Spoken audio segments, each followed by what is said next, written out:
সবাই তো ঘুমাচ্ছিল কম বেশি, ঠিক আছে, ভোরবেলার দিকে হচ্ছে, মানে ভোরবেলা বলতে কি সকাল 6:30টার সময়। তো এখানে তো সবাই চিল্লাচিল্লি করছে যে কি মেন লাইন বন্ধ করতে, যেহেতু কারেন্ট সব ঘর আমাদের এখানে সব কাঁচা ঘর, এখানে সবারই টিনের ঘর, বেড়ার ঘর, সবাই টালির নিচেই থাকি আমরা। তো এখানে সবার কারেন্ট রয়েছে, কারেন্টের তার মার এখানে সব রয়েছে। তো সবাই বললো তাড়াতাড়ি করে আগে কারেন্টটা লেবানো হোক। পুরো আগুন প্রচুর লেভেলে উঠে গেছিলো, প্রচুর লেভেলে উঠে গেছিলো আগুন।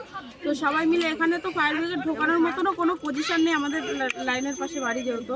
তো এখান থেকে ওপার থেকে লাইনের ওপার থেকে খাল দিয়ে এনে এনে কল চেপে চেপে চাপ কল চেপে চেপে সব পাড়া প্রতিবেশী দাদা মাদা যারা রয়েছে আমাদের বাচ্চা কাচ্চা আমরা সবাই মিলে এখানে আগুনটাকে যথাযথ কোনোরকম করে নিভিয়েছি। এখন উনি যে থাকে যার বাড়ি পুড়েছে সে দিদি, তার বয়স্ক দিদি, আর তারও বয়স হয়েছে অনেকটাই। তো তারা দুইজনই থাকে এখানে। সবই বলতে গেলে পুড়ে শেষ হয়ে গেছে, টাকা পয়সা যা ছিল সব শেষ হয়ে গেছে। তো সবার কাছে একটা রিকোয়েস্ট যে সবাই ওনার পাশে যদি একটু দাঁড়ায় তো খুবই উপকার হবে সবার। ফায়ার ব্রিগেড এসেছিল, ফায়ার ব্রিগেড মানে লোক এসেছিল, কিন্তু এখানে তো আসেনি, কিন্তু ফায়ার ব্রিগেডের লোক এসেছিল, তারা হেল্প করেছে অনেক, যতটুকু এসে তারা অনেক করেছে। কিন্তু মানে এখানে তো ফায়ার ব্রিগেডের গাড়ি ঢোকানো সম্ভব না, তাই জল তো আনা হয়নি।